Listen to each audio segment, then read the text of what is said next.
ജൂതന്മാരുള്ള നാട്ടിലേക്ക് ആ കുട്ടിയെ കൊണ്ടുവരാൻ പാടില്ല. എന്തുകൊണ്ട്? ജൂതന്മാർ ആ കുട്ടിക്കും ആ കുട്ടിയുടെ സമുദായത്തിനും അന്ത്യനാൾ വരെ ശത്രുവാണ്, കൊന്നുകളയും. ഇനി നാളെ മുതൽ പുറപ്പെട്ടോളൂ. പിറ്റേന്ന് രാവിലെ പുറപ്പെടാൻ വേണ്ടി ഒരുങ്ങുമ്പോൾ രാജാവ് ഇങ്ങനെ അതിഥികൾക്ക് സമ്മാനം കൊടുക്കുകയാണ്. 9 ആളുകളെയും സമ്മാനം കൊടുത്ത് ഒഴിവാക്കി. പിന്നെ രാജാവ് ഇങ്ങോട്ട് കൊണ്ടുവന്നു, ഒട്ടകക്കൂട്ടത്തിനെ കൊണ്ടുവന്നിട്ട് ഇവർക്ക് കൊടുത്തതിന്റെ 10 ആൾക്ക് കൊടുത്തതിന്റെ ഇരട്ടി, അതായത് 20 ആളുടെ ഹെംലുണ്ട്, പാരിതോഷികമുണ്ട്. ആർക്ക്? അബ്ദുൽ മുത്തലിബിന്. എന്നിട്ട് പറഞ്ഞ്, ഇതൊക്കെ എന്താണെങ്കിലും ഇത് നീ ബേജാറാവണ്ട, ഇത് നിനക്ക് ആ കുട്ടിയെ സംരക്ഷിക്കാനാണ്. അടുത്ത കൊല്ലം നീ വീണ്ടും ഈ ദിവസം തിരിച്ചു വരിക. ഞാൻ ജീവിച്ചിരിപ്പുണ്ടെങ്കിൽ ഇതുപോലെ പിന്നെയും കുട്ടിയെ ശ്രദ്ധിക്കണം. ഈ കുട്ടിയാണ് നീ അള്ളാഹു ഈ ദുനിയാവ് നൽകുന്ന നേതാവിനെ മറന്നുകളെ അബ്ദുൽ മുത്തലിബ്. ഇങ്ങനെയാണ് നിന്റെ കാര്യം, നിനക്ക് അങ്ങനെയാണ് നിന്റെ കുട്ടിയുടെ കാര്യം എന്ന് കൂടെ ഉള്ളവരോട് പറയുകയും വരുതേ. ഓരോരുത്തർക്കും ഓരോ ഒട്ടകപ്പുറത്ത്, 20 ഒട്ടകപ്പുറത്ത് സാധനം. ആർക്ക്? പറയാം അബ്ദുൽ മുത്തലിബിന്. പുറപ്പെട്ട് പകുതി വഴി എത്തിയപ്പോൾ വിശ്രമിക്കാതിരുന്നപ്പോൾ ഒട്ടകപ്പുറത്തുള്ള സാധനം വലിച്ചെങ്ങനെ എടുത്തിട്ട് ഓരോരുക്കും ദാനം ചെയ്ത്. ആര്? അബ്ദുൽ മുത്തലിബ്. എന്റെ അബ്ദുൽ മുത്തലിബ് എങ്ങനെ വെച്ചു? എനിക്ക് അതിനേക്കാൾ വലിയത് കിട്ടിയിട്ടുണ്ട് പറഞ്ഞു. എന്റെ അക്കങ്ങ് ഫിനാൻസിലേക്ക് കൊടുന്നും പറഞ്ഞു. മദീനയിൽ ദാരിദ്ര്യം ബാധിച്ച കാലത്ത് മദീനയിലേക്ക് 1000 ഒട്ടകപ്പുറത്ത് ചരക്ക് പുറപ്പെട്ടിട്ടുണ്ട് എന്ന വിവരം കിട്ടി ഉസ്മാൻ ബിൻ അഫ്ഫാൻ. ഉറക്കപ്പറ മഹാനായ സയ്യിദുനാ ഉസ്മാൻ. അപ്പോൾ മദീനയിൽ അങ്ങാടിയിൽ എത്തുന്നതിന് മുമ്പ് തന്നെ മരുഭൂമിയിൽ പോയി കാത്തു നിന്നു സയ്യിദുനാ ഉസ്മാൻ ബിൻ അഫ്ഫാൻ. ചെന്ന് 1000ഓളം ഒട്ടകപ്പുറത്ത് സാധനങ്ങൾ വന്നിട്ടുണ്ട്.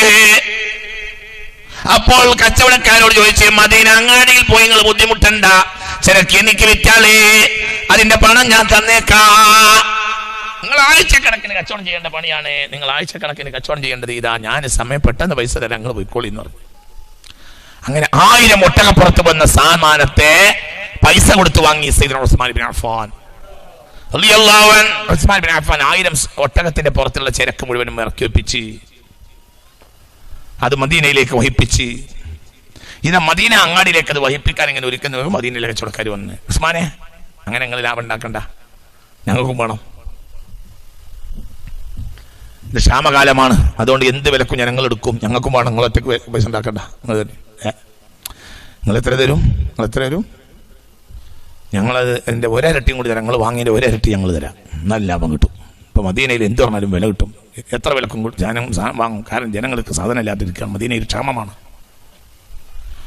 അപ്പോൾ ഉസ്മാൻ ബിൻ അഫ്ഫാൻ പറഞ്ഞ്, ഒരരട്ടി മതിയാകൂല, വേറൊരു കച്ചവടക്കാരൻ എന്നോട് അതിനൊക്കെ പറഞ്ഞിട്ടുണ്ട്, ഒരരട്ടിക്കാൻ തരൂല, അതിനേക്കാൾ തരാൻ എന്നോട് വേറെ കച്ചവടക്കാരൻ പറഞ്ഞിട്ടുണ്ട്. ഞങ്ങൾ 2 ഇരട്ടി തരാം. നിങ്ങൾക്ക് പറഞ്ഞത് മനസ്സിലാവുന്നുണ്ടോ? നിങ്ങൾക്ക് പറഞ്ഞത് മനസ്സിലാവുന്നുണ്ടോ? ഉസ്മാൻ ബിൻ അഫ്ഫാൻ റളിയല്ലാഹു അൻഹു ഈ ചരക്ക് വാങ്ങിയിട്ട് നാട്ടിലെ കച്ചവടക്കാർ വന്ന് അപ്പൊ പറഞ്ഞ്, ഞങ്ങൾ 2 ഇരട്ടി തരാം എന്ന് പറഞ്ഞ്, 1 ഇരട്ടി തരാം. പറ്റൂല, 1 ഇരട്ടിക്ക് ഞാൻ വെക്കൂല, അതിനേക്കാൾ വേറെ കൂട്ടർ പറഞ്ഞിട്ടുണ്ട്, അപ്പൊ എനിക്ക് അതിനേക്കാൾ കിട്ടണം, എന്നാൽ ഞങ്ങൾ 2 ഇരട്ടി തരാം. ഉസ്മാൻ, ഇല്ല 2 ഇരട്ടിയേക്കാൾ എന്നോട് വേറൊരാൾ പറഞ്ഞിട്ടുണ്ട്. അപ്പോൾ കച്ചവടക്കാർ ബേജാറായി. അപ്പോൾ കച്ചവടക്കാർ പറഞ്ഞ്, ഞങ്ങൾ 3 ഇരട്ടി തരാം ഉസ്മാനെ,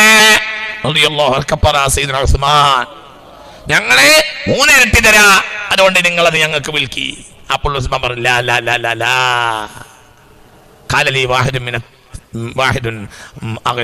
അതിനേക്കാൾ വില കൂട്ടി വേറൊരാൾ പറഞ്ഞിട്ടുണ്ട്, അത് മതിയാവൂല. കച്ചവടക്കാർ വിട്ടു. കച്ചവടക്കാരൻ ബേജാറായി. ഈ സാധനത്തിന് 3 ഇരട്ടിയേക്കാളൊക്കെ വില തരാന്ന് ആരാ പറയാ? നിങ്ങൾ ഇതിന്റെ കൂടെ ഉണ്ടോ? നിങ്ങൾ ഇതിന്റെ കൂടെ അല്ലേ? മനസ്സിലാവണില്ലേ പറഞ്ഞത്? 1000 ഒട്ടകപ്പുറത്ത് വന്ന സാധനങ്ങൾ മദീന അങ്ങാടിയിൽ കൊണ്ടുപോയി സയ്യിദുനാ ഉസ്മാൻ. ജനങ്ങളെ വിളിച്ചു വരുത്തി സയ്യിദുനാ ഉസ്മാൻ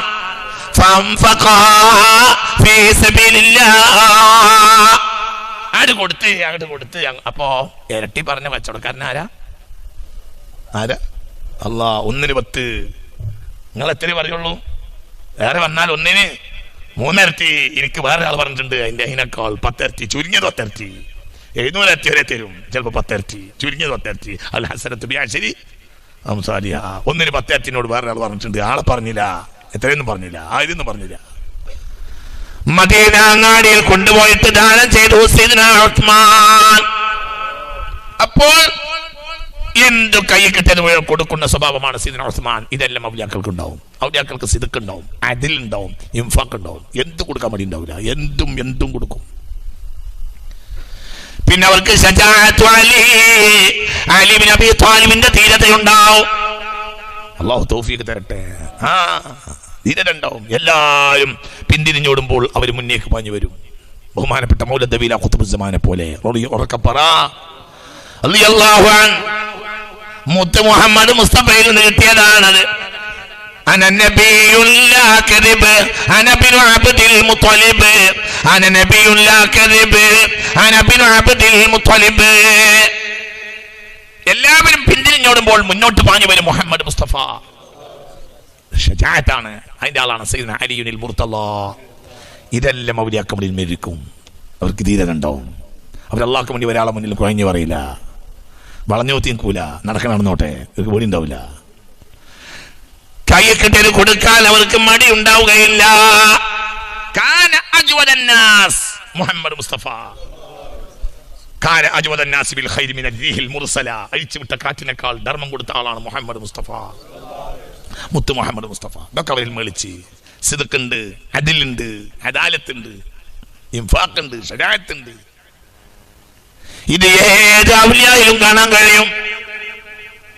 എന്തുകൊണ്ട്? ദുനിയാവ് നഷ്ടപ്പെടാൻ അവർക്ക് പേടിയില്ല. ആ സുഹാബിന്റെ കൂട്ടത്തിലെ ബദരീങ്ങൾ മുഴുവൻ ഔലിയാക്കന്മാരാണ്. എല്ലാ സുഹാബും ഔലിയാക്കന്മാരാണ്. എന്നാൽ ബദരീങ്ങൾ പ്രത്യേകം ഔലിയാക്കന്മാരാണ്, നേതാക്കന്മാരാണ്. എന്തുകൊണ്ട്? അള്ളാഹ്ക്ക് വേണ്ടി സമർപ്പിക്കാൻ ഒരു മടിയും ഇല്ല. യുദ്ധത്തിന്റെ തലേ ദിവസം ഭാര്യമാരെ വിളിച്ച് ബദരിലേക്ക് പുറപ്പെടുന്ന സ്വഹാബിമാര് പറഞ്ഞു, എന്ത് പെണ്ണെ പെണ്ണെ പെണ്ണെ. ഓരോ ഭർത്താവും പറഞ്ഞു, നാളെ ഞാൻ യുദ്ധത്തിന് പോവാണ്, തിരിച്ചു വരാൻ അല്ലിലേക്ക്, ഞാൻ നിന്നിലേക്ക് തിരിച്ചു വരാൻ സാധ്യതയില്ല. നമ്മൾക്കൊന്നുമില്ല, അവരുടെ എല്ലാ സൗകര്യങ്ങളും ഉണ്ട്. എന്നാൽ ഞാൻ എന്നോട് സമ്മതം ചോദിക്കുകയാണ്. നീ സമ്മതിച്ചാ ഞാൻ എന്നെ തൊലാക്കിയിൽ തരാം. കാരണം ഇപ്പോൾ തൊലാക്കിയാൽ നിന്റെ യുദ്ധ കഴിഞ്ഞ ദിവസം കൂടി കഴിയും. 3 ശുദ്ധി ഉണ്ട്. യുദ്ധം കഴിഞ്ഞില്ലേ നിനക്ക് വേറെ ഭർത്താവിനെ സ്വീകരിക്കാം. പിന്നെ യുദ്ധം കഴിഞ്ഞ് ഞാൻ മരിച്ചു എന്ന് പറഞ്ഞാൽ 4 മാസം 10 ദിവസം പറയും യുദ്ധം. അത് ബുദ്ധിമുട്ടല്ലേ? അതുകൊണ്ട് ഞാൻ ഇപ്പോൾ തന്നെ തൊലാക്കില്ല, ഞാൻ മരിക്കാൻ പോകാൻ, ഞാൻ ഗനീമത്ത് കൊണ്ടുവരാൻ പോകാൻ, ഞാൻ മരിക്കാൻ പോവുകയാണ് എന്ന് അസ്ഹാബുൻ നബിയിൽ മുസ്തഫ. അപ്പോൾ അവർക്ക് മരിക്കാൻ പോവുകയാണ്. അവര് എന്തുകൊണ്ട്? അവർക്ക് മരിക്കുന്ന പേടിയില്ല. ചിന്തിക്ക്. കയ്യിൽ പണമില്ല, അവർക്ക് ബേജാറില്ല. പോകാൻ വാഹനങ്ങളില്ല, ബേജാറില്ല. യുദ്ധത്തിന് ആയുധങ്ങളില്ല, ബേജാറില്ല. എന്തേ? എല്ലാം അല്ലാഹു തരും, എല്ലാം അല്ലാഹു ജയിപ്പിക്കും. അതാണ് അവരുടെ ചിന്ത. നീ മരിച്ചാലും ബേജാറില്ല. ഉഹദ് യുദ്ധത്തിൽ വെച്ച് മുത്ത് മുഹമ്മദ് മുസ്തഫ സല്ലല്ലാഹു അലൈഹി വസല്ലമ തങ്ങള് സ്വർഗത്തിനെ പറ്റി ഒരു വാക്ക് പറഞ്ഞപ്പോൾ ഉമൈർ ബിൻ ഹുമാം റളിയല്ലാഹു അൻഹു കാരക്ക തിന്നുകൊണ്ടിരിക്കുന്നതിനിടയിൽ ആ കാരക്കപാത്രം മാറ്റി വെച്ച് യുദ്ധക്കളത്തിലേക്ക് എടുത്തിയാടി. എന്തിനെ? മരിക്കാനുള്ള കൊതി. മുഅ്മിനെ ചിന്തിക്കണം. ദുനിയാവ് അവർക്ക് വിഷയമല്ല, ദുനിയാവിലെ ജീവിതം അവർക്ക് വിഷയമല്ല. അങ്ങനെയാകുമ്പോൾ മേലായ റബ്ബ് പല ഉന്നതമായ സിഫത്തുകളും അവർക്ക് കൊടുക്കും. എന്താ ഒരു സിഫത്ത് ഇതാണെങ്കിൽ ഒരു സിഫത്ത് എന്താ? എപ്പോഴും മേലെന്നൊരു ഡയറക്റ്റ് ബന്ധം ഉണ്ടാവും അവർക്ക്. അവിടെ നടക്കുന്ന കാര്യങ്ങൾ അറിയാൻ അവർക്ക് കൊതിയുണ്ടാവും. ആ വഴി അവർക്ക് അള്ളാഹ് തുറന്നും കൊടുക്കും. അള്ളാഹു തൗഫീഖ് തരട്ടെ. നമുക്ക് ഇന്ന് രാവിലെ പത്രം വായിക്കണം, വാർത്ത കേൾക്കണം, ഉച്ചക്ക് പത്രം വായിക്കണം, വാർത്ത കേൾക്കണം, എങ്ങനെ വൈകുന്നേരം പത്രം, വാർത്ത. ഔലിയാക്കന്മാർ ഒരു ദിവസം പത്രം വായിച്ചോളണം എന്നില്ല. പക്ഷേ എന്തുകൊണ്ട്? അവർക്ക് ഭൂമിയിൽ നടക്കുന്ന കാര്യം അറിയേണ്ട ആവശ്യമില്ല. മേലെ നടക്കുന്ന കാര്യങ്ങൾ അവർക്ക് അറിഞ്ഞുകൊണ്ടേയിരിക്കും. അതിനാണ് ഇൽഹാം എന്ന് പറയാ. അമ്പിയാക്കൾക്ക് വഹയുണ്ടായ സ്ഥാനത്ത് ഔലിയാക്കന്മാർക്ക് ഇൽഹാം ഉണ്ടാവും. ചിന്തിക്കണം. മേലെ നടക്കുന്ന കാര്യങ്ങൾ, താഴെ നടക്കുന്ന കാര്യങ്ങൾ വരെ അവര് പത്രം നോക്കിയല്ല പറയുക, മേലെ നോക്കി പറയുന്നതാണ്. അങ്ങനെ മേലേക്ക് നോക്കി ഇങ്ങനെ പറയും. മഹാനായ സയ്യിദുനാ ഖദർ, സയ്യിദുനാ മൂസ, ഒരു കുട്ടി വന്നു. ആ കുട്ടി ശരിയില്ല എന്ന് മഹാനായ സയ്യിദുനാ ഖദർ പറ. പിന്നെ എന്തായി? ആ കുട്ടി അവസാനം തുറന്ന് കാണിച്ചു കൊടുത്തു സയ്യിദുനാ ഖദർ. റആ മൂസ മക്തൂബൻ അലാ സദ്രിഹിൽ ഐസരി കാഫിറുൻ ലാ യുഅ്മിനു ബില്ലാഹി അബദാ. ബനാൽ ശരിയില്ല, ഇവിടെ അങ്ങോട്ട് മാണ്ടാൻ പറഞ്ഞ്, ഇവിടെ അങ്ങോട്ട് മാതാൻ പറഞ്ഞു സയ്യിദ്നാ ഖദർ. ഇവിടെ മാന്തി നോക്ക് മൂസ എന്ന് പറഞ്ഞ് ഇവിടെ മാന്തി നോക്കിയപ്പോ മക്തൂബൻ അലാ സദ്രിഹിൽ ഐസരി, ഇടത്തെ നെഞ്ചിന്റെ മേലെ എഴുതി വെച്ചിട്ടുണ്ട് എന്ത്? കാഫിറുൻ ലാ യുഅ്മിനു ബില്ലാഹി അബദാ. ഇവൻ ഒരു കാലത്ത് മുഅ്മിനാവൂല. ഇവൻ ഇപ്പൊ പോയാൽ ഒരു കാഫിറേ പോവുള്ളൂ. വലിയതായാലും ഉമ്മാനും ബാപ്പാനും വരെ ഇവൻ ഫഖശീനാ അൻ യുർഹിഖഹുമാ തുഗ്യാനൻ വകുഫ്റാ. ഇത് നേരത്തെ മനസ്സിലാക്കി സയ്യിദ്നാ ഖദർ. ഉറക്കെ പറ, നേരത്തെ മനസ്സിലാക്കി സയ്യിദ്നാ ഖദർ. അത് പത്രം വായിച്ചല്ല, അത് പത്രം വായിച്ചല്ല, ഇത് പത്രം വായിച്ചതല്ല. ഇവനെന്താ ഇവിടെ ചെയ്യാ? ഇവനെന്താ ഇവിടെ ചെയ്യാ? അത് പത്രം വായിച്ച് മനസ്സിലാക്കിയതല്ല. മുഅ്മിനീങ്ങളെ ചിന്തിക്കണം.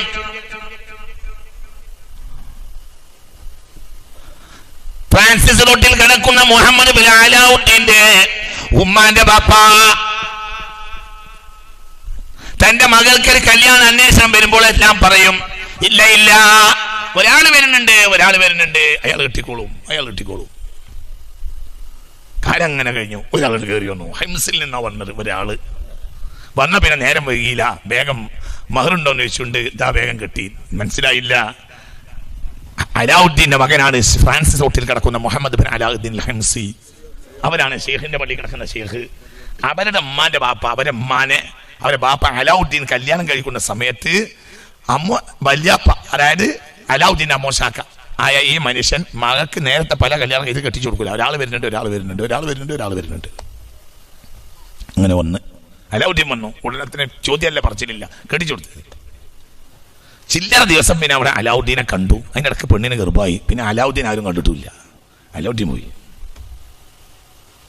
അലാവുദ്ദീൻ എവിടെയെന്ന് ആരും അറിയില്ല. അലാവുദ്ദീന്റെ ഖബർ മഅറൂഫല്ല. അലാവുദ്ദീൻ ഹംസിൽ നിന്നുള്ളതാണ്. നിങ്ങൾ ഇതിന്റെ കൂടെ ഉണ്ടോ? നിങ്ങൾക്ക് പറഞ്ഞാൽ മനസ്സിലായില്ലേ? ഹംസിൽ നിന്ന് വരികയാണ്. ഷാമിന്റെ പ്രധാനപ്പെട്ട പ്രവിശ്യയല്ലേ ഹംസ്. ഹിംസിൽ നിന്ന് വന്നതാണ്, ഷാമിൽ നിന്ന് വന്നതാണ് മഹാനായ അലാവുദ്ദീൻ. പെണ്ണിന് ഗർഭം പിടിച്ചു എന്നറിഞ്ഞപ്പോൾ അലാവുദ്ദീൻ പോയി. എന്തുകൊണ്ട്? അത് അലാവുദ്ദീന്റെ ഡ്യൂട്ടിയല്ല ബാക്കിയുള്ളത്. അലാവുദ്ദീനെ ഏൽപ്പിച്ച ഡ്യൂട്ടി കഴിഞ്ഞ് അലാവുദ്ദീൻ പോയി. അലാവുദ്ദീൻ പോയി, പിന്നെ കുട്ടി ജനിച്ച്. ആര്? മുഹമ്മദ് ബിൻ അലാവുദ്ദീൻ. ആ കുട്ടിയാണ് ലോകം കണ്ട മഹാന്മാരെ കൂട്ടത്തിൽപ്പെട്ട ഫ്രാൻസിസ് റോട്ടിൽ കിടക്കുന്ന പറയും ഷെയ്ഖിന്റെ പള്ളി കിടക്കുന്ന ഷെയ്ഖ്. കേരളത്തിൽ ഷെയ്ഖിന്റെ പള്ളി കിടക്കുന്ന ഷെയ്ഖ് എന്ന് പറഞ്ഞാൽ അതാരാ? മുഹമ്മദ് ബിൻ അലാവുദ്ദീൻ. അലാവുദ്ദീനോ? അറിയില്ല. എവിടെ? ഹിംസിൽ വന്നു, പോയി. എവിടേക്ക്? അറിയില്ല. നിങ്ങൾക്ക് പറഞ്ഞത് മനസ്സിലായില്ലേ? അമ്മും ബാപ്പയോ? ഈ ഉമ്മാന്റെ ബാപ്പ കാത്തിരുന്നു. അവർക്ക് ഇത് കശ്ഫ് കൊണ്ട് പറഞ്ഞു കൊടുക്കും. ഒരു മേപ്പെട്ട് നോക്കിയാൽ പറയും പുതിയാപ്പിള ഉണ്ട്, നിലവിൽ കെട്ടിച്ചു കൊടുക്കണ്ട, പുതിയാപ്പിള വരുന്നുണ്ട്, പുതിയാപ്പിള വരുന്നുണ്ട്, പുതിയാപ്പിള വരുന്നുണ്ട്, പുതിയാപ്പിള വരുന്നുണ്ട്. സൈഫ് ബിൻ സിയസിൻ എന്നൊരു യമനി ഭരണാധികാരി ഉണ്ടായിരുന്നു. ആ യമനി ഭരണാധികാരിയുടെ ഒരു ആഘോഷ ചടങ്ങിൽ പങ്കെടുക്കാൻ വേണ്ടി പോയി മഹാനായ മുസ്തഫ റസൂലുള്ളാഹിന്റെ വല്യപ്പ അബ്ദുൽ മുത്തലിബ് എന്നവരും കുറച്ച് ആളുകളും 10 ആളുകളും പോയി. നിങ്ങൾ എൻ്റെ കൂടെ അല്ലേ? മനസ്സിലായില്ലേ? ആഘോഷ ചടങ്ങുകൾ ശ്രദ്ധിക്കണം കേട്ടോ.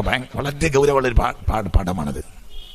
സൈഫ് ബിൻ സിയസിൻ എന്ന ഒരു യമനി ഭരണാധികാരിയുടെ ഒരു ആഘോഷ പരിപാടി യമനിൽ നടന്നിരുന്നു. ആ യമനിലെ ആഘോഷ പരിപാടിയിൽ പങ്കെടുക്കാൻ വേണ്ടി പോയി ബഹുമാനപ്പെട്ട മുസ്തഫ നബിന്റെ വല്യപ്പ മുത്തു മുഹമ്മദ് മുസ്തഫ അബ്ദുൽ മുത്തലിബ് എന്നവർ. അങ്ങനെ ആഘോഷ പരിപാടി 2-3 ദിവസം ഭംഗിയായി നടന്ന് വളരെ ഉഷാറിൽ ആഘോഷ പരിപാടികളൊക്കെ കഴിഞ്ഞ് ജനമൊക്കെ പിരിഞ്ഞ് അപ്പോൾ അതിഥിയായി രാജാവ് അതിഥിയായി ക്ഷണിച്ച ആളാണ്. നേരം വയ്ക്കോ? വിഷയമുണ്ടോ? ഇല്ലല്ലോ. രാജാവ് അതിഥിയായി ക്ഷണിച്ച ആളാണ് അബ്ദുൽ മുത്തലിബ് എന്നവര്. 10 ആളുണ്ട്. അബ്ദുൽ മുത്തലിബ് അടക്കം 10 ആളുണ്ട്. നിങ്ങൾ നോക്കാൻ കേട്ടോ, അത് വലിയ പാടുണ്ട്, ഇത് വലിയ പാഠമുണ്ട്. ആഘോഷം കഴിഞ്ഞ് പിറ്റേ ദിവസം നേരം വെളുത്ത് ഭക്ഷണമൊക്കെ കഴിച്ച ഉടനെ കൊട്ടാരത്തിൽ നിന്ന് മുഖം കാണിച്ച് രാജാവിന്റെ മുഖം കാണിച്ച്. രാജാവിന്റെ പേരെന്താ? സൈഫ് ബിൻ സിയസിൻ. അയാൾ ഭയങ്കര മാനാണ് ഈ രാജാവ്. അന്ന് മുസ്തഫ നബി ജനിച്ചിട്ടേ ഉള്ളൂ. നിങ്ങൾക്ക് മനസ്സിലായില്ല? റസൂലുള്ള അന്ന് ജനിച്ചിട്ടേ ഉള്ളൂ. റസൂലുള്ള കുഞ്ഞു മോനാണ് റസൂലുള്ള അന്ന്. അന്നാണ് വല്യപ്പ ഈ കൊട്ടാരത്തിലേക്ക് ആകാശത്ത് പങ്കെടുക്കാൻ വേണ്ടി പോകുന്നത്. ആഘോഷം കഴിഞ്ഞ് പിറ്റേന്ന് വന്നിട്ട് രാജാവിനെ മുഖം കാണിച്ച് ചോദിച്ചു, രാജാവേ ഞങ്ങൾ പോട്ടെ? നിങ്ങൾ പോകാനായിട്ടില്ല, നിങ്ങൾ ഉറക്കി. അവർക്ക് നല്ല വിരുന്നും ഭക്ഷണമൊക്കെ ഒരുക്കി കൊടുക്കാൻ വേണ്ടി കൊട്ടാരത്തിൽ കൽപ്പിച്ചു. അങ്ങനെ ഒരു ദിവസം കഴിഞ്ഞ് പിറ്റേന്നും പോയി അബ്ദുൽ മുത്തലിബ് എന്നവരും മറ്റും കാണിച്ചു രാജാവേ ഞങ്ങൾ പോട്ടെ? ഇല്ല, പോകാനായിട്ടില്ല, മുടക്കി. പല നാടുകളിൽ നിന്ന് ആളുകൾ വന്നിരുന്ന് എല്ലാവരും തിരിച്ചുപോയി. അബ്ദുൽ മുത്തലിബിനെയും ബാക്കിയുള്ള 10ഓളം ആളുകളെയും പോകാൻ സമ്മതിച്ചില്ല. നിങ്ങൾ അടക്കട്ടെ അങ്ങനെ പറഞ്ഞു. ദിവസം ഒരാഴ്ച കഴിഞ്ഞ്, ഒരാഴ്ചയിലേറെ കഴിഞ്ഞപ്പോൾ അബ്ദുൽ മുത്തലിബിന് വിഷമായി. എന്തുകൊണ്ട്? മക്കയിലെ എല്ലാ കാര്യം നടത്തുന്നത് ആരാണ്? പറയാ, എന്നാ ആരാണ്? അബ്ദുൽ മുത്തലിബ് എന്നവരല്ലേ. ഇത് രാജാവ് പോകാൻ സമ്മതിക്കൂല. പോണ്ട, അവിടേക്ക് എന്ന് പറയും.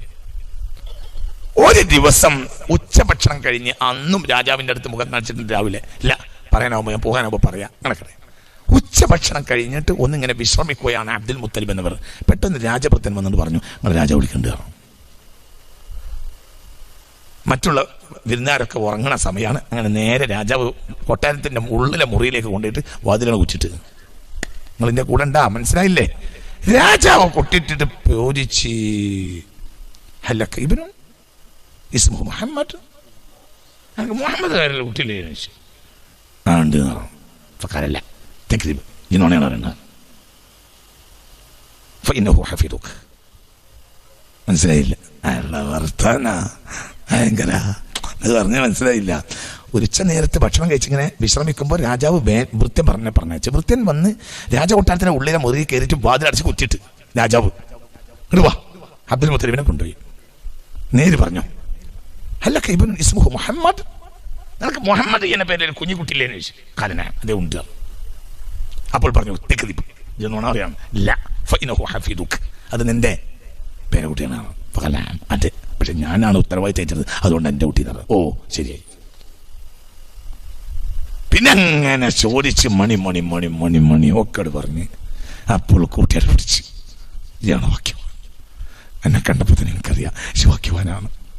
എൻ്റെ കുട്ടിയാണ് ഇനി രോഗം മരിക്കുക. ഇനി ഖിയാമത്ത് നാൾ വരെ എൻ്റെ കുട്ടീൻ്റെ കാലമായിരിക്കും. എൻ്റെ കുട്ടിക്ക് അല്ലാഹു തന്നെ പോത്ത് കൊടുക്കും. അതിൻ്റെ കാലം വന്നെങ്കിൽ എൻ്റെ കുട്ടീൻ്റെ കാലിൻ്റെ ചുവട് ഞാൻ ചുംബിക്കും. ഇതിനൊരു അവസരം കിട്ടാൻ വേണ്ടിയിട്ട് ഞാൻ കാത്തു നിന്നതാണ് അബ്ദുൽ മുത്തലിബേ. അല്ലാതെ നിങ്ങളെ ഞാൻ നേരം വൈകിച്ചതല്ല. ആഘോഷ പരിപാടിയിൽ നിങ്ങൾ പങ്കെടുക്കുമ്പോൾ തന്നെ മഹാനായ മുഹമ്മദ് മുസ്തഫ എന്ന മനുഷ്യന്റെ വല്ലിപ്പ നിങ്ങളാണെന്ന ലക്ഷണം നോക്കി ഞാൻ മനസ്സിലാക്കിയിട്ടുണ്ട്.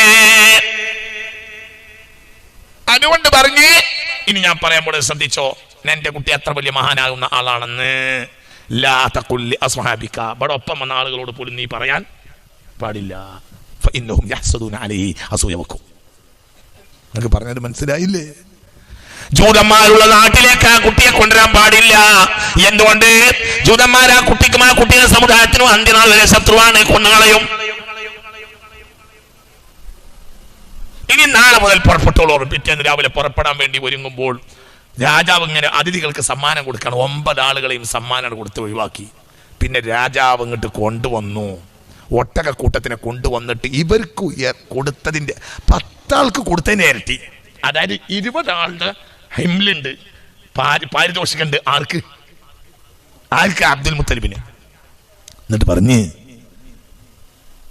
ഇതൊക്കെ എന്താണെങ്കിലും ഇത് നീ ബേജാറാവണ്ട, ഇത് നിനക്ക് ആ കുട്ടിയെ സംരക്ഷിക്കാനാണ്. അടുത്ത കൊല്ലം നീ വീണ്ടും ഈ ദിവസം തിരിച്ചു വരിക. ഞാൻ ജീവിച്ചിരിപ്പുണ്ടെങ്കിൽ ഇതുപോലെ പിന്നെയും കുട്ടിയെ ശ്രദ്ധിക്കണം. ഈ കുട്ടിയാണ് നീ അള്ളാഹു ഈ ദുനിയാവ് നൽകുന്ന നേതാവ്. നീ മറന്നുകളെ അബ്ദുൽ മുത്തലിബ്. ഇങ്ങനെയാണ് നിന്റെ കാര്യം, നിനക്ക് അങ്ങനെയാണ് നിന്റെ കുട്ടിയുടെ കാര്യമെന്ന് കൂടെയുള്ളവരോട് പറയുകയും വരുതേ. ഓരോരുത്തർക്കും ഓരോ ഒട്ടകപ്പുറത്ത്, 20 ഒട്ടകപ്പുറത്ത് സാധനം ആർക്ക്? പറയാം. അബ്ദുൽ മുത്തലിബിന് പുറപ്പെട്ട് പകുതി വഴി എത്തിയപ്പോൾ വിശ്രമിക്കാനിരുന്നപ്പോൾ ഒട്ടകപ്പുറത്തുള്ള സാധനം വലിച്ചെങ്ങനെ എടുത്തിട്ട് എല്ലാവർക്കും ദാനം ചെയ്ത്. ആര്?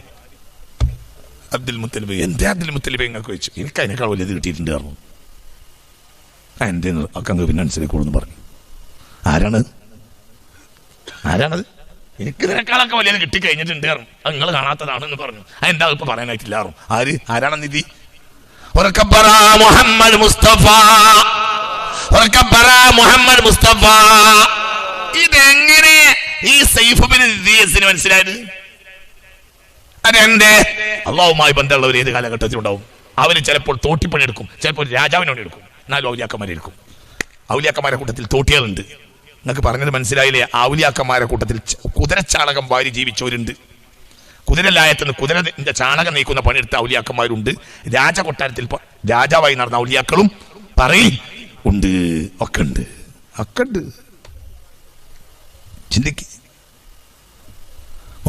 ചിന്തിക്കണം.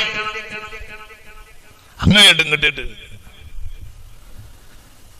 ഖയ്യാത്തിങ്ങളായ ടൈലർ പണിയെടുക്കുന്ന ഔലിയാക്കൾ ഉണ്ട്, പിന്നെ കുതിരക്കാരായ ഔലിയാക്കൾ ഉണ്ട്, അലക്കുകാരായ ഔലിയാക്കൾ ഉണ്ട്, രാജാക്കളായ ഔലിയാക്കൾ ഉണ്ട്, പാട്ടുകാരായ ഔലിയാക്കൾ ഉണ്ട്. പല പണിയെടുക്കും. ചിലപ്പോൾ അവർ ചെറുപ്പകാലത്ത് വേറെ പണിയെടുക്കും. അള്ളാഹു അവർ തിരഞ്ഞെടുക്കും അവരുടെ ഹൃദയത്തിന്റെ ശുദ്ധി കാരണം. ഒരു മഹാൻ മരിക്കാൻ ഒരുങ്ങിയപ്പോൾ അദ്ദേഹം തൻ്റെ തൊട്ടടുത്ത ആളോട് പറഞ്ഞു, സാധനങ്ങളൊക്കെ അദ്ദേഹത്തിൻ്റെ വലിയൻ്റെ കയ്യിൽ ചെല്ല തൻ്റെ ഗുരുനാഥൻ തന്നേൽപ്പിച്ച, തൻ്റെ ശേഖ് തന്നേൽപ്പിച്ച ഹിറുക്കകളും പിന്നെ അതുപോലെ തന്നെ ബർക്കത്താക്കപ്പെട്ട സാധനങ്ങളൊക്കെ ഉണ്ടായിരുന്നു. അപ്പോൾ തൻ്റെ കൂടെയുള്ള ഒരാളോട് പറഞ്ഞ്, ഞാൻ നീട്ടുന്നില്ല, എൻ്റെ അടുത്തുനിന്ന് പോകരുത്, ഞാൻ പെട്ടെന്ന് മരിച്ചു പോകും, ഞാൻ കുറച്ച് പെട്ടെന്ന് മരിച്ചു പോകും, വേഗം അടുത്ത സമയത്തിലൂടെ ഞാൻ മരിക്കും, ഇവിടെ കിടന്ന് മരിക്കും, നീ എന്നെ മറവ് ചെയ്യണം, ആരെങ്കിലും കൂടെ കിട്ടിയാൽ കൂട്ടിക്കോ, മറവ് ചെയ്തിട്ട് ഇജിന്നെ ഇവിടെ തന്നെ മറവ് ചെയ്യണം. ഒരു യാത്രയിലാണ്, ഒരു വലിയ ഒരു സാധാരണക്കാരൻ. എൻ്റെ ഈ ഭാണ്ഡക്കെട്ടിലുള്ള സാധനങ്ങളെ നീ സൂക്ഷിച്ചു വെക്കുകയും വേണം. മരിച്ച് എന്നെ മറവ് ചെയ്തു കഴിഞ്ഞാൽ മൂളിപ്പാട്ടും പാടിക്കൊണ്ട് പരിഷ്കാരിയായ വസ്ത്രം ധരിച്ചു ഒരു ചെറുപ്പക്കാരൻ പിന്നെ ഞാൻ നിന്നനായി വരുന്നതാണ്. അവൻ മിസ്രിലെ കള്ളുഷാപ്പിലെ ഉദ്യോഗസ്ഥനായിരുന്നു. എന്നാൽ ഈ ദിവസം എന്റെ സ്ഥാനത്തേക്ക് അള്ളാഹു അവനെ തെരഞ്ഞെടുത്തു. ലിസഫാഇ ഖൽബിഹി, അവന്റെ ഹൃദയത്തിന് വൽപ്പത്തരം കാരണം.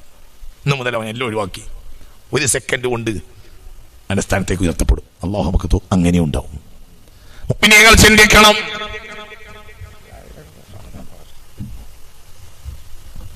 അള്ളാഹു നമുക്ക് നാഫിയായ ഇൽമിനെ തരട്ടെ.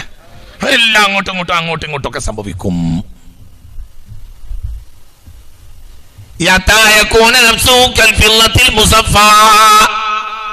കടഞ്ഞ് ശുദ്ധീകരിക്കപ്പെട്ട വെള്ളി പോലെയായിരിക്കും അള്ളാന്റെ ഔലിയാക്കന്മാരുടെ ഹൃദയങ്ങൾ. അള്ളാഹു നമുക്കും തൗഫീക്ക് തരട്ടെ. ഞാൻ നീട്ടുന്നില്ല, അവസാനിപ്പിക്കാണ്. കടഞ്ഞു തൊളി ശുദ്ധീകരിക്കപ്പെട്ട വെള്ളിയെ പോയാവും.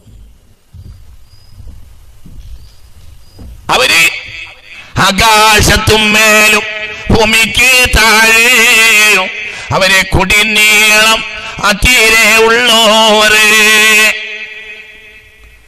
അവരുടെ നേതാവാണ് സയ്യിദുനാ ഖദർ അലൈഹി സ്വലാത്തു വസ്സലാം.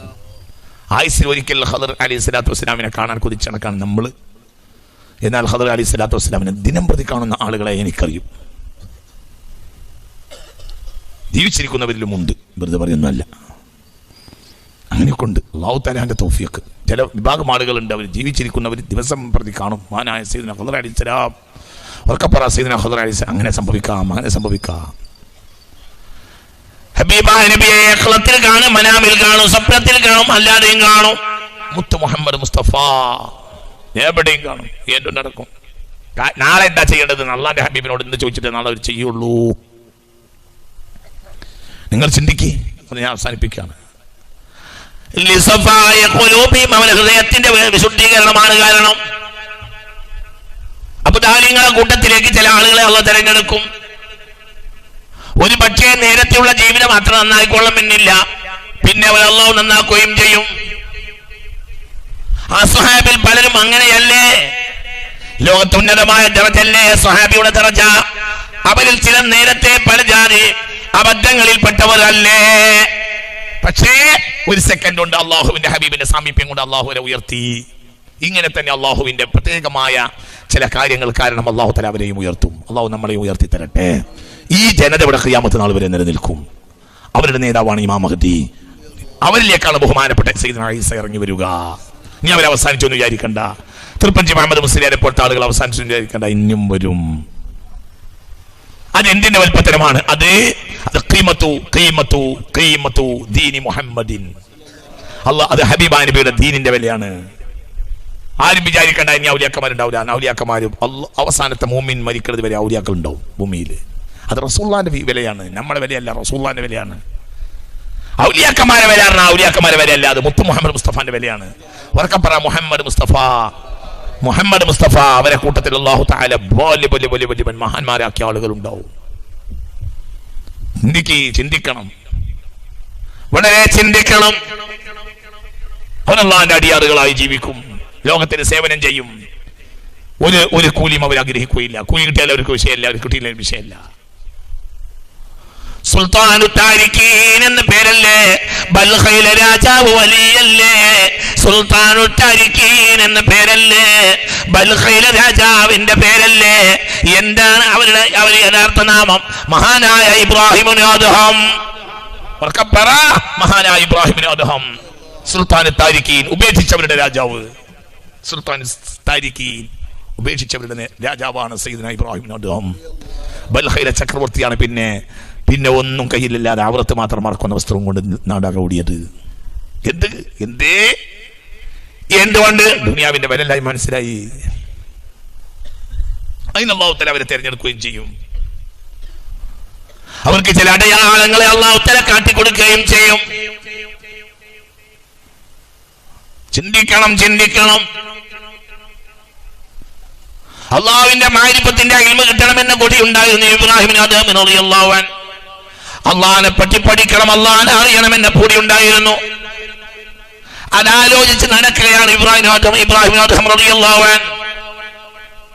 ഒരു ദിവസം അത്താഴ നേരത്തെ തഹജ്ജുദ് നിസ്കരിച്ച് പള്ളിയിലേക്ക് പുറപ്പെടുകയാണ്. കൊട്ടാര വൽപ്പുത്തന്നെ പള്ളിയുണ്ട്. അപ്പോൾ കൊട്ടാരത്തിന്റെ മുകൾ ഭാഗത്ത് ഒരാളിങ്ങനെ നിൽക്കുന്നു. അയാൾ കൊട്ടാരത്തിന്റെ മുകൾ ഭാഗത്തൂടെ അങ്ങനെ നടക്കുന്നുണ്ട്. പുരപ്പുറത്ത് കൊണ്ട് നടക്കുക. ഒരാള് പുരന്റെ മുകളിലുള്ള മച്ചിന്റെ മുകളിലൂടെ ഒരാൾ അങ്ങോട്ടുകൊണ്ട് ഓടി നടക്കുക. കൊട്ടാരത്തിൽ നിന്നും പള്ളിയിലേക്ക് പുറപ്പെട്ട രാജാവിനെതിരെ കൗതുകമായി. ആരാണ്? എന്താണ് ഇതിനെ കൊട്ടാരത്തിന്റെ മുകളിൽ കയറിയത്? അപ്പോൾ പറഞ്ഞേ, അവല്ലത്തിനാക്കത്തിന്റെ ഒട്ടകം നഷ്ടപ്പെട്ടു പോയി.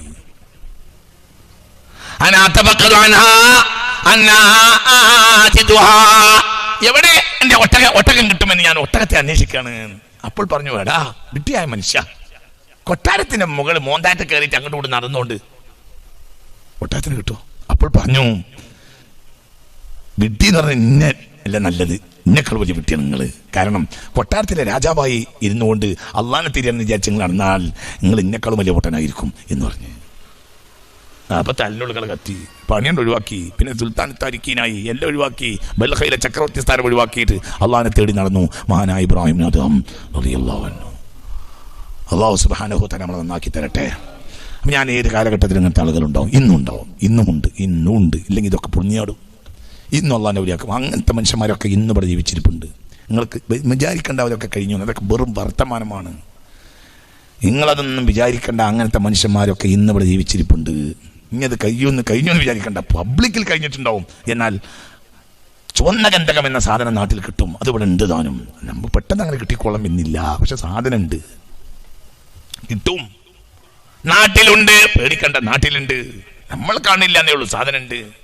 ചില ആളുകളെ വിചാരം ഔലിയാക്കന്മാരെ കാലം കഴിഞ്ഞു, ഇനി ഔലിയാക്കന്മാരുണ്ടാവില്ല. എങ്ങനെയാടോ ഔലിയാക്കന്മാരില്ലാതിരിക്കുക?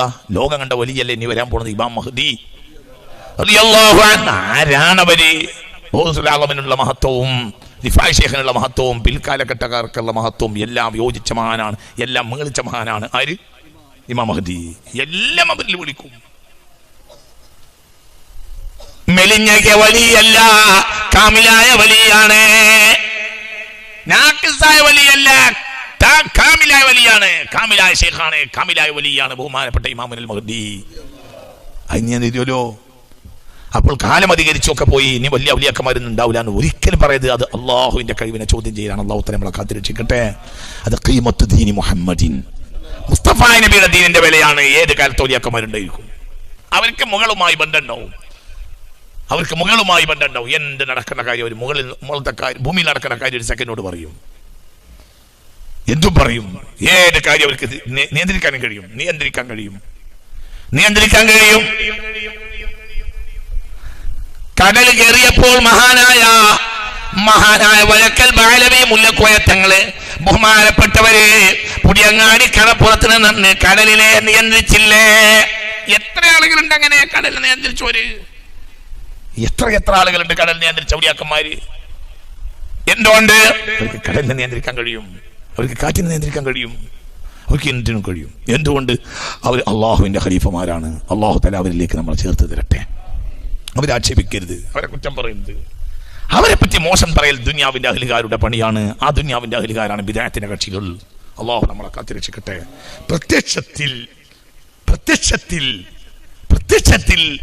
ബിദ്അത്തിന്റെ കക്ഷികൾ ആഖിറത്തിന്റെ ആളുകളാണെന്ന് തോന്നുമെങ്കിലും അടിസ്ഥാനപരമായി അവര് ദുനിയാവിന്റെ അയലുകാരാണ്. അത് ബത്തക്ക പോലെയാണ്. ബത്തക്കന്റെ പുറത്തുനിന്ന് കണ്ടാൽ അത് ലീഗാൻ തോന്നും, പക്ഷെ ഉള്ളിൽ മാർക്കിസ്റ്റാണ്. ഇതാണ് വിദേഹത്തിന്റെ കക്ഷികൾ. പുറത്തു പറയണ്ട, ഞാൻ സഹിപ്പിക്കാം. അതന്നെ, പുറത്തു പറയണ്ട. ഞാൻ രാഷ്ട്രീയം പറഞ്ഞാൽ വിചാരിക്കണ്ട, രാഷ്ട്രീയമല്ല പറഞ്ഞ്. എന്നാൽ കുറച്ച് രാഷ്ട്രീയം തന്നെയാണ് പറഞ്ഞതും. എന്നാൽ രാഷ്ട്രീയമല്ല പറഞ്ഞതും, ചിന്തിക്കാൻ വേണ്ടി പറഞ്ഞാണ്. വിദേഹത്തിന്റെ കക്ഷികൾ എന്ന് പറഞ്ഞാല് അവരെ പച്ചപ്പ് കണ്ടാൽ തോന്നുന്നു അവർ സ്വർഗത്തിലേക്ക് പോവുകയാണ്, അവർ വലിയ സ്വർഗത്തിന്റെ പാർട്ടിയാണെന്ന് തോന്നിപ്പോവും. പക്ഷെ ഉള്ളിൽ കമ്മ്യൂണിസ്റ്റാണ്. പുറത്തേ വച്ചുള്ളൂ, ഉള്ളിൽ മാർക്കിസ്റ്റാണ്. ഇതന്നെയാണ് കാര്യം. വിദേഹത്തിന്റെ കക്ഷികൾ പുറത്തൊക്കെ തിരക്കടില്ല, നല്ല ഖുർആനും ആയത്തും അടിയിട്ട് കടന്ന് പറയും. പക്ഷേ ഉള്ളുക്ക് പോയാൽ ദുനിയാവിന്റെ അയലുകാരാണ്. അള്ളാഹു നമ്മളെ കാത്തിരക്ഷിക്കട്ടെ. ഉറക്കപ്പറ അള്ളാഹു നമ്മളെ കാത്തിരക്ഷിക്കട്ടെ. ഇത് നമ്മൾ തിരിച്ചറിയണം. അവർക്ക് വഴിപ്പെട്ടു പോകരുത്. അള്ളാഹുവിന്റെ ഔലിയാക്കന്മാർ ഒരു കാലഘട്ടത്തിൽ ഉണ്ടാകും. ഇനിയിപ്പോൾ നിലവിലുള്ള പ്രശ്നങ്ങൾ, ഈ പ്രശ്നങ്ങളിലും അള്ളാഹുവിന്റെ ഔലിയാക്കന്മാർ ഇടപെടും. നിങ്ങൾ ബേജാറാവൊന്നും വേണ്ട. അള്ളാഹു തല പ്രശ്നങ്ങളെ പരിഹരിച്ച് തരട്ടെ. അള്ളാഹു പറയും ചിലപ്പോൾ അതിനെപ്പോൾ എന്നൊന്നും എനിക്കറിയൂല. ഇനിയിപ്പോൾ നാളെ പിറ്റേന്ന് എൻ്റെ ഔലിയാക്കന്മാർ ഇടപെടാതെ ഈ ദുനിയാവിൻ്റെ അയലുകാർ ചോദിക്കും. ഈ ദുനിയാവിൻ്റെ അയലുകാർക്ക് കളിയാക്കുന്ന പണിയാണ്. ഖബ്ബാബ് ബിൻ അറത്ത് റളിയല്ലാഹു അൻഹുവിനെ തീയുണ്ടാക്കിയിട്ട് തീയിലിട്ട് തടി ചുട്ട് മുത്തു മുഹമ്മദ് മുസ്തഫ കരിഞ്ഞ് പുറങ്ങനെ കരിഞ്ഞ് ഇറച്ചി തോലും കരിഞ്ഞ് വെന്ത് നടക്കാൻ വയ്യാതെ കടന്നും ഇഴഞ്ഞും ഹബീബ റസൂലുള്ളാഹി സ്വല്ലല്ലാഹു അലൈഹി വസല്ലമ തങ്ങൾ പരിശുദ്ധ കഅബാലയത്തിനടുത്ത് വിശ്രമിച്ചിരിക്കുമ്പോൾ അങ്ങോട്ട് ഇഴഞ്ഞു ചെന്ന് ഖബ്ബാബ് ഒന്ന് ദ്വാരന്നൂടെ നബി എന്ന് വെച്ച് എൻ്റെ ഖബ്ബാബ് അപ്പോൾ തിരിഞ്ഞങ്ങനെ നിന്ന് പുറം കാണിച്ചു കൊടുത്തു. തീയിലിട്ട് ചുട്ടതാ ആരെ? ഖബ്ബാബിനെ. ഫബക റസൂലുള്ളാഹ് അങ്ങോട്ട് കയറിഞ്ഞ്. അപ്പൊ ഹബീബ റസൂലുള്ളാഹ് പറഞ്ഞു, ല പേടിക്കേണ്ട ഖബ്ബാബ്, അള്ളാഹിന്റെ സഹായം ഉണ്ടാക്കും. വലാകിന്നകും തസ്തഅജിലൂൻ, ധൃതി കൂട്ടരുത്. നിങ്ങൾക്ക് പറഞ്ഞത് മനസ്സിലായില്ലേ? ധൃതി കൂട്ടേണ്ട, അള്ളാഹിന്റെ സഹായം ഉണ്ടാവും. അള്ളാഹു നമുക്ക് സഹായം തരട്ടെ. അള്ളാഹു സുബ്ഹാനഹു തആല സഹായം തരട്ടെ. അതെന്ന് നാളെ ഒന്നും എനിക്കറിയൂല. അള്ളാഹിന്റെ സഹായം ഉണ്ടാവും, തീർച്ചയായും അള്ളാഹിന്റെ സഹായം ഉണ്ടാവും. അള്ളാഹു നമുക്ക് സഹായം തുറന്നു തരട്ടെ. നിലവിലുള്ള പ്രശ്നങ്ങളെല്ലാം അള്ളാഹു സുബ്ഹാനഹു തആല പരിഹരിക്കുകയും ചെയ്യട്ടെ. അള്ളാഹു നമ്മളെ സാലിഹീങ്ങളിൽ മുത്തഖീങ്ങളിൽ ഉൾപ്പെടുത്തട്ടെ. അതിനെല്ലാം ഔലിയാക്കന്മാരുടെ സാന്നിധ്യം ആവശ്യമാണ്. ഔലിയാക്കന്മാരുടെ സാന്നിധ്യം ഇല്ലെങ്കിൽ ഭൂമിയുടെ അടിത്തറ പൊളിഞ്ഞു പോകും. ഭൂമിയെ നിയന്ത്രിക്കുന്നത്, എൻ്റെ ആക്സിഡന്റിൽ നിയന്ത്രിക്കുന്നത് ബഹുമാനപ്പെട്ട അള്ളാഹുവിന്റെ ഔലിയാക്കന്മാരാണ്. ഭൂമിയുടെ ആക്സിഡന്റ് എന്ന് പറഞ്ഞാൽ അള്ളാഹിന്റെ ഔലിയാക്കന്മാരാണ്. എല്ലാ കാര്യങ്ങളും നിയന്ത്രിക്കുന്ന അള്ളാഹിന്റെ ഔലിയാക്കന്മാരാണ്. അവരുടെ സാന്നിധ്യം കൊണ്ടാണ് ഈ ഭൂമി ഭംഗിയായി നടന്നു പോകുന്നത്. അവരെ കൊണ്ടാണ് ഇവിടെ മഴയും കാറ്റും ഒക്കെ കൃത്യമായി വരുന്നത്. അള്ളാഹു തആല നമുക്ക് തൗഫീഖ് തരട്ടെ. അതെല്ലാം മനസ്സിലാക്കി സത്യസന്ധരായ അള്ളാഹുവിന്റെ ആരിഫീങ്ങളെ മാർഗത്തിൽ പ്രവർത്തിക്കുകയും ആ മാർഗത്തിൽ മുന്നോട്ട് പോവുകയും ചെയ്യണം എന്ന് താഴ്മയോടെ വിനയത്തോടെ എൻ്റെ നഫ്സിനോട് നിങ്ങളോടും ആവശ്യപ്പെട്ടുകൊണ്ട് ബഹുമാനപ്പെട്ട കുഞ്ഞിക്കോയ തങ്ങളായാലും ഫഖറുദ്ദീൻ തങ്ങളായാലും അള്ളാഹുവെ ഇവർക്ക് എല്ലാവർക്കും നേതാവായ ഹാജ പാപ്പയാണെങ്കിലും അവരെല്ലാം ഒരു കാലത്ത് ഒരു നിലക്കല്ലെങ്കിൽ ഒരു നിലക്ക് അള്ളാഹ്ക്ക് പൊരുത്തപ്പെട്ട കാര്യങ്ങൾ നിർവഹിക്കുകയും അള്ളാഹുവിന് വേണ്ടി ത്യജിക്കുകയും ചെയ്ത മഹാന്മാരാണ്. ആ കൂട്ടത്തിലേക്ക് അള്ളാഹു നമുക്കും എത്തിച്ചേരാൻ തൗഫീഖ് നൽകട്ടെ.